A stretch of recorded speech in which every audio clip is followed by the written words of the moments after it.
Xinjiang, where around 20% of the world's cotton is produced, is again in harvest season. Amid distracting noises to discredit China, authentic voices from this frontier region rarely make it into the news. Professor Liu Xiangchen, acclaimed video anthropologist and filmmaker, provides exactly such a voice. His documentaries have been depicting Xinjiang with passion and precision, and his film Crossing the Tarim River has won the top award of the 2021 Beijing Ethnographic Film Festival. The film shines a light on the everyday life of Uygur people in the Tarim River Basin, a major cotton growing base in China, before allegations of forced labor emerged in the West. What prompted him to focus on their life? What did he capture through his lens about how ethnic minorities become motivated to improve their own lives? Welcome to this special edition of The Point with me, Liu Xin, coming to you from Beijing. I'm pleased to be joined by Professor Liu Xiangchen himself.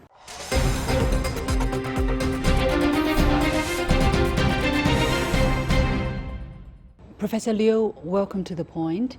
First of all, I would like to congratulate you on winning the top award for the 4th Ethnographic Film Festival in Beijing.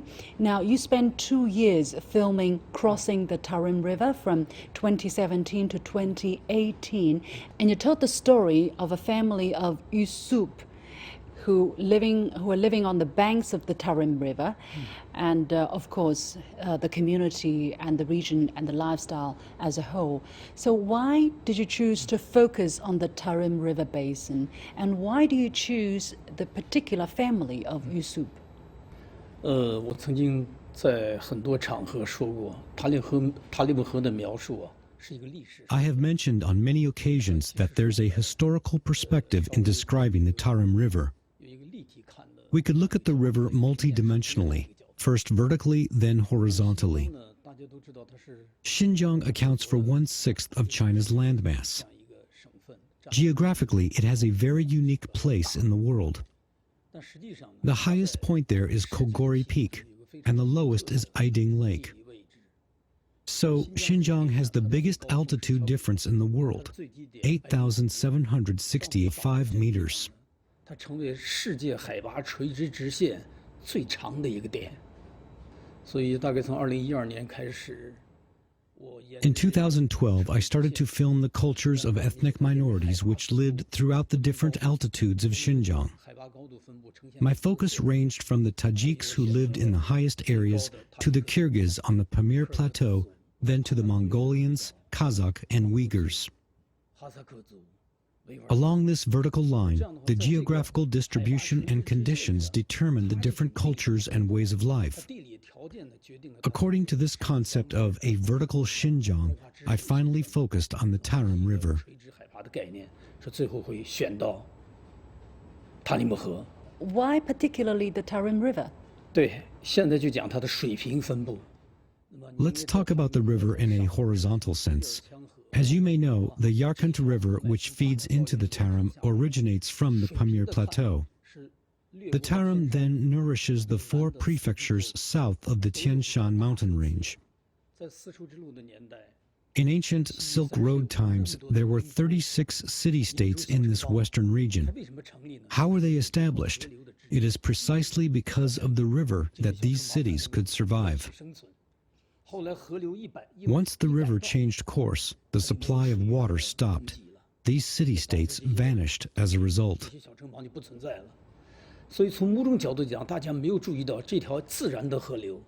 People are not aware that this natural river has provided the most important support to this region, the intersection where Eastern and Western cultures converge. You're right that Uyghurs live in every part of Xinjiang, including the Ili River Valley and both north and south of the Tian Shan mountain range. But those living along this river of culture, of nature, and of history enjoy its greater cultural symbolism, leaving us with greater room for imagination and reference.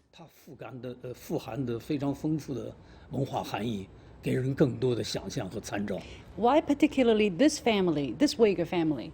对，做前期调研的时候呢，是在整个沙雅县 So the preliminary research was done throughout all of Zayar County in southern Xinjiang and nearby townships. We chose Tarim Township as it's named after the river. After deciding on the township, we narrowed it down to the village of Yang Takabashi. Because one family had been living by the river for 7 generations, they were very representative. The story of the 7 generations and the ups and downs they experienced in life was a living drama of history.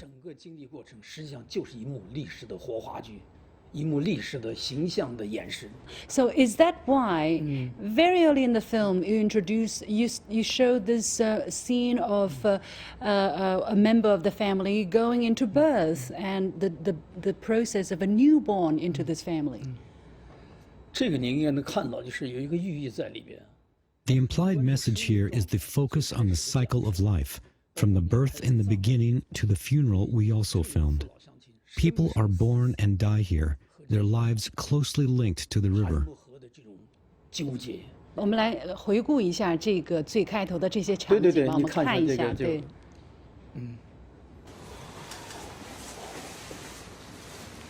这就是一个维吾尔族当地的医院，当地的卫生院。我们县医院，县医院。县医院，他们现在的妇女生产都要求去县医院，这样保证婴儿的这种生存率。 Nowadays, women are required to give birth at hospitals in order to make sure the infants are delivered safely. There used to be midwives, but they are not allowed to practice anymore. This is to ensure the safety of the mother and the baby. Each step of the procedure requires signatures. The respective responsibilities of the hospital and the individuals are clearly stipulated. So, if you don't deliver at the hospital, you won't be eligible for certain benefits. 新生命到来之后，会有很多村里有慰问呢什么，如果你不是在医院接生的，你都享受不到。 所以您跟这一家人哈也在一起待了一段时间，基本上就是融入了他们家庭，然后他们能够让你去拍摄这样的场景，因为我觉得这也是很难得的。对，这个从一个片子的质量的角度讲，能不能看到生？ From a filmmaking perspective, if a crew can record moments of birth and death in a family, it shows the level of their dedication to the subject. 这是一方面。 During the process, we took great care during these scenes of such intimate privacy. We were very protective of them while filming. This reflects the attitude the film crew felt towards the family. 对人家生命状态、对人家隐私的一个态度。你也提到了葬礼我的感觉，我看了那个葬礼那段的感觉，其实，我是很受震撼的，特别是当地的一些传统的习俗，比如说，女儿们是吧，非常痛苦的在哭着在送自己的母亲。您是想通过那个非常原生态的那种记录方式，表达一种什么样的信息呢？对，这段葬礼呢，首先呢，老人家是这个村里德高望重的老人，是吧？ First of all, the deceased woman was highly respected in the village. Secondly, whenever there is a funeral, the locals would hold such a ritual, bringing edible oil and rice. The most important thing is that when a funeral takes place, all the villagers will come to express their condolences to the deceased and to the family. It shows the care and concern they have for each other in the community. So you can see that the whole family that we were following came. They would not only do so for this woman, but also for the death of any elder from the village. This is a behavior deriving from a long-standing cultural awareness. Everyone is part of it. 文化认知的一个行为，每个人都会参加。一个非常重要的原因，也是因为 An important reason is that the village straddles the Tarim River. It's the Mother River, which also has a history of serious floodings. Everything is nourished by this great river. 又是母亲河。 At the same time, the river is also shaping not only the geographical landscape, but also the landscape of culture and people. It helps foster the care and love people have for each other. The ecology of the river has also helped form the cultural consciousness of the people who live there. 文化化意识。So I noticed that the cotton is a very important theme in the film. From the very beginning, when the family members go and buy pesticide, to how they plant the seeds of cotton, to how they harvest cotton, to how they sell cotton to the factories, and so on and so forth. How important is cotton in the local lifestyle? One cannot overstate the significance of cotton for the people here. First, it marks the progress of history. Before the 1950s, it was the era of herding and hunting. At that time, locals were still using falcons to catch rabbits and foxes. Cotton planting transformed the mode of production for the economy and expanded sources of income for locals. To some extent, cotton lifted them out of poverty. A little-known fact is that though Xinjiang County is one of the least populated counties in China, it is one of the greatest cotton-producing counties, both in terms of quality and quantity.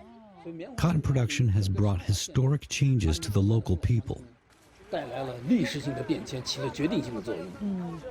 我有一个印象很深的，就是好像有很多大巴，从其他的地方带了一批一批的这个，好像大部分都是维吾尔族的人来收棉花，而且他们生活在相对聚集的地方，是吧？然后你中间还有就是给他们做早饭，就是当地的妇女给他们做早饭等等那些场景。这个背后是一个什么样的情况？这些农民从哪儿来？ 这个非常有意思。 This is worth mentioning. Since people started to grow cotton, they always had to think about how to pick cotton. During different eras, there were different ways of organization. In the early days, people from Henan, Shandong, and Gansu provinces would go to Xinjiang to pick cotton. These cotton pickers have been the subject of many documentaries. After that, there was a growing trend of collaboration between local governments. For example, the Xinjiang County government would coordinate with their counterpart in Hotan County and organize local farmers to pick cotton. For the locals, it became a good opportunity to increase their income. 他们愿不愿意来？愿意来啊。 Yes, because the income from cotton picking is a considerable amount. The two counties coordinate the arrangements, including hiring buses for transportation and providing accommodation. During one harvest season, it is normal for a cotton picker to earn tens of thousands of yuan. 我看见，我特别注意到其中有一个场景，有一个小伙子说：“我已经采了10年的棉花，我每年能采多少多少。”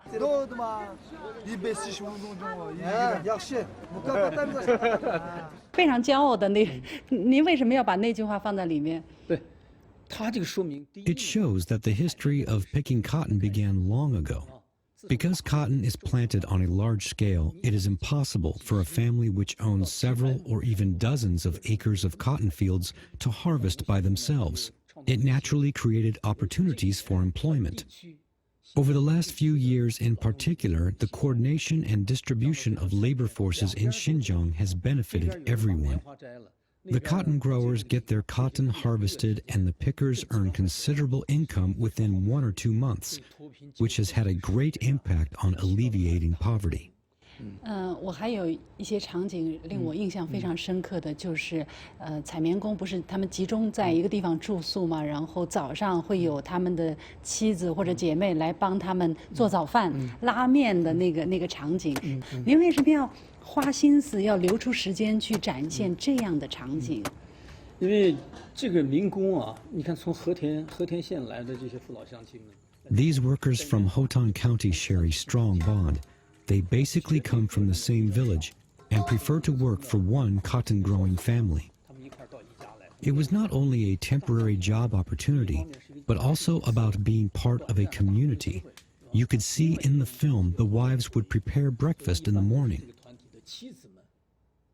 And you have seen the well-known Xinjiang cuisine, langman noodles, which they would eat 2 or even 3 times a day. It's the taste they grew up with and can't live without.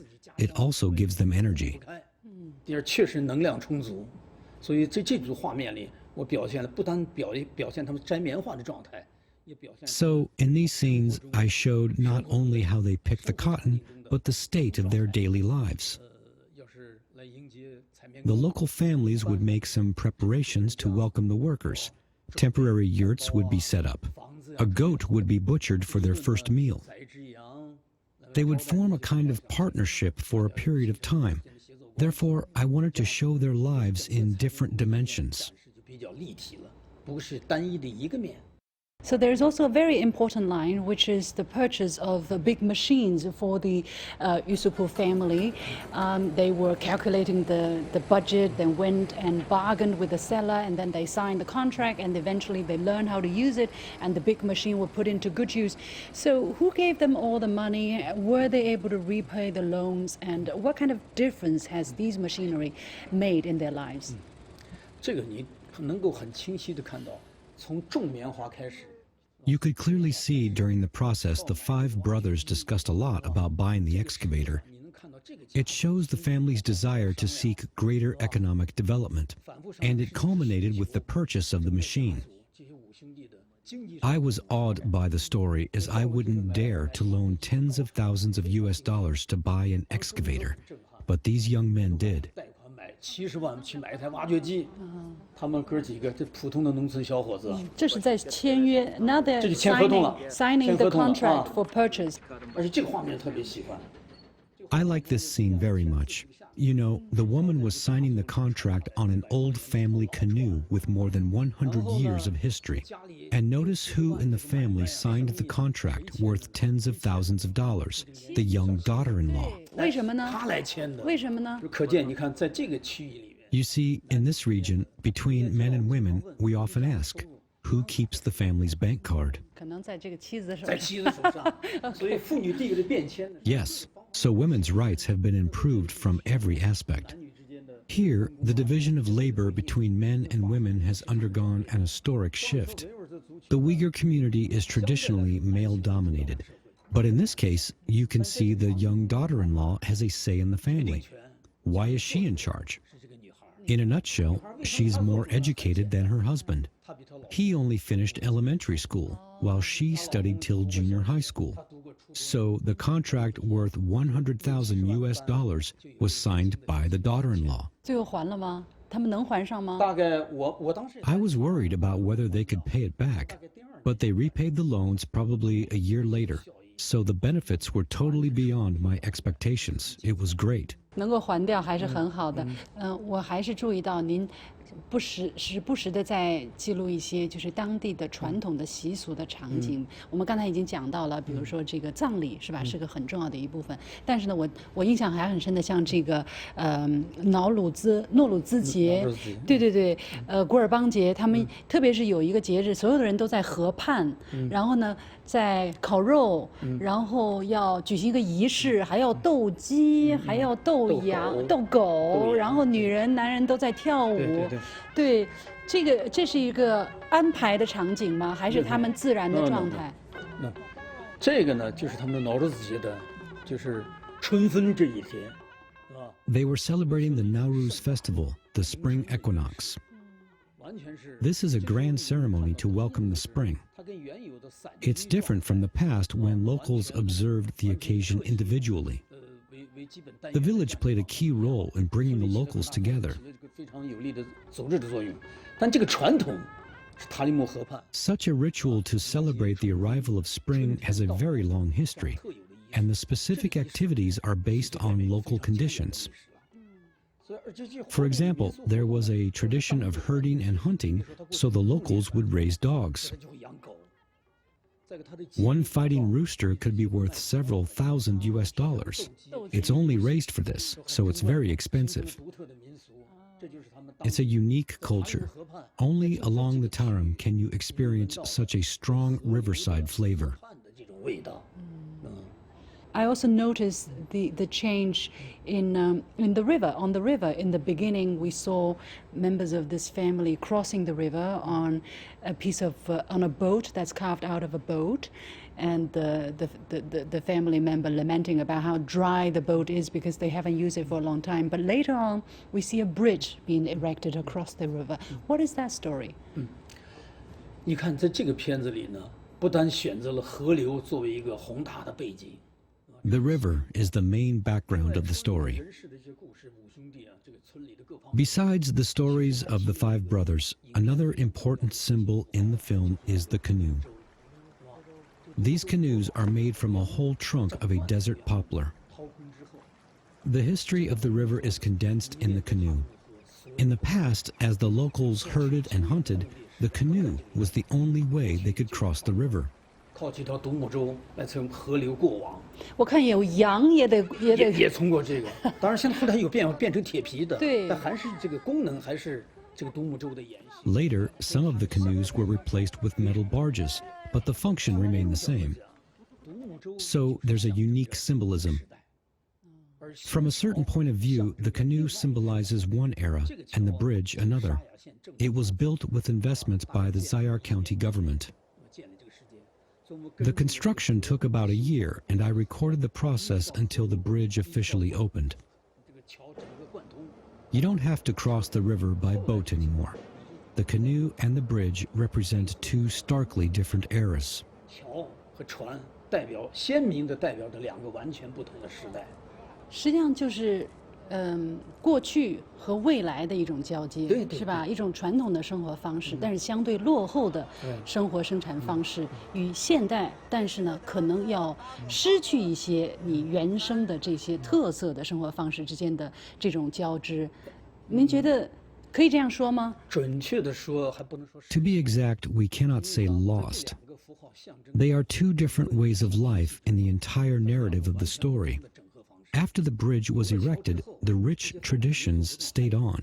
但是他家的这个独木船再也不用了，这个就不用了。他们留念那种生活方式吗？不，这个它桥要方便。No, it's so much more convenient with the bridge.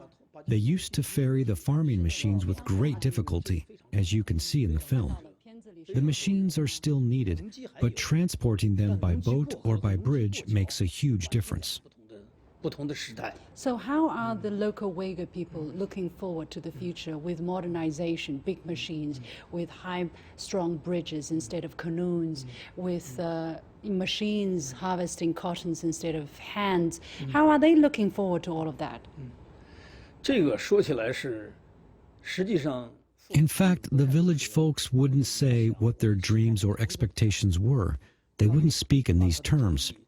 They instead focus on the selection of cotton seeds, fertilization, laying mulching sheets, and the harvest, and how much cotton they might sell.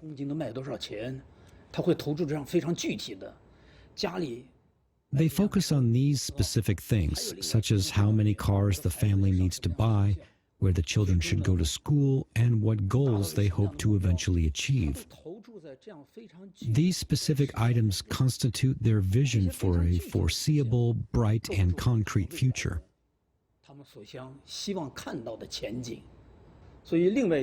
Therefore, on the one hand, the film shows how the locals strive for economic prosperity to improve their living standards. On the other hand, they pay great attention to education. The family wants their children to go to the best preschool and elementary school and so on. And the father believes his daughter can enroll in the most prestigious university in Xinjiang, which is Xinjiang University. Although the daughter didn't do well on the examination and only went to a second-level college, she was still the pride of the village. Her success stemmed from not only her efforts, but also help from the village, a years-long tradition. The girl was awarded $300 after her enrollment. There are two storylines in the film. One is how they pursue a better life through economic development. The other is the importance they attach to their children's education. So looking forward, I want to focus on the documentary we're working on now, which is called Awule, which is about Kazakh family on the Altai mountain range in northern Xinjiang. What do you want to tell there? As I mentioned earlier, Xinjiang is a unique place in the world in terms of geography. It has the biggest altitude difference of any region in the world. So, from this perspective, Xinjiang is actually the third pole of the world. That's why I started a large-scale filming project in 2012, which will last for about 15 to 20 years. we are systematically documenting the lives of Tajiks, Kyrgyz, Mongolian, Uyghurs, and Kazakh along the line and observe their lives at different altitudes. Through their state of existence and the historical changes they are going through, we can answer many questions, expand our imagination, and compare cultures. Therefore, to film the Kazakh grassland is a must for me. Without it, my entire visual project would be incomplete. If I'm going to ask you to use one word to describe the impression you got from the Kazakh family scene, what would it be? Shared by all ethnic groups, it is also unique to themselves. That word would be homeland, and it's a homeland in paradise. 为什么？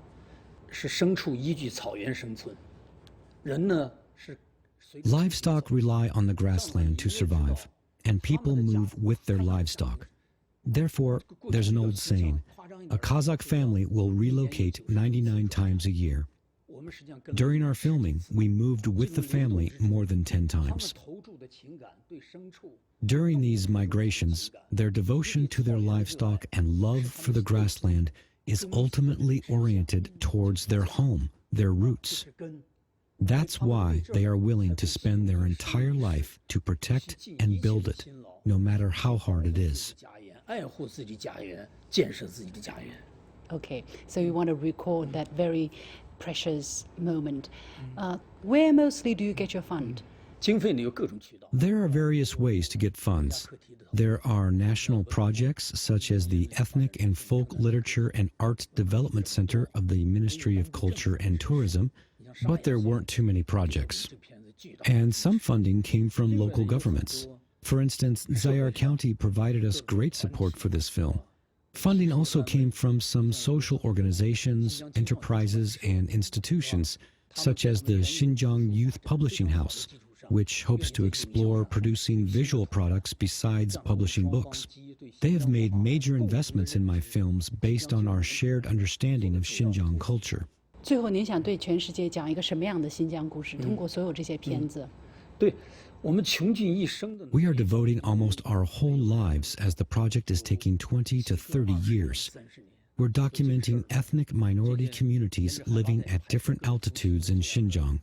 We've worked on it for years, and it will probably take at least 20 more to finish editing everything. In this rapid changing age, the state of existence in Xinjiang is a rich source of local knowledge.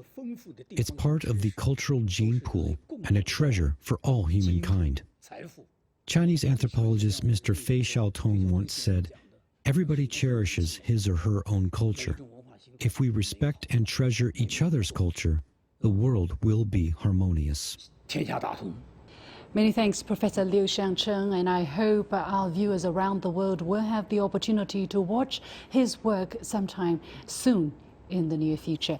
And with that, we come to the end of this special edition of The Point with me, Liu Xin. As always, you can follow me on Facebook and Twitter using the handle Liu Xin in Beijing. Thanks for watching. You've got the point.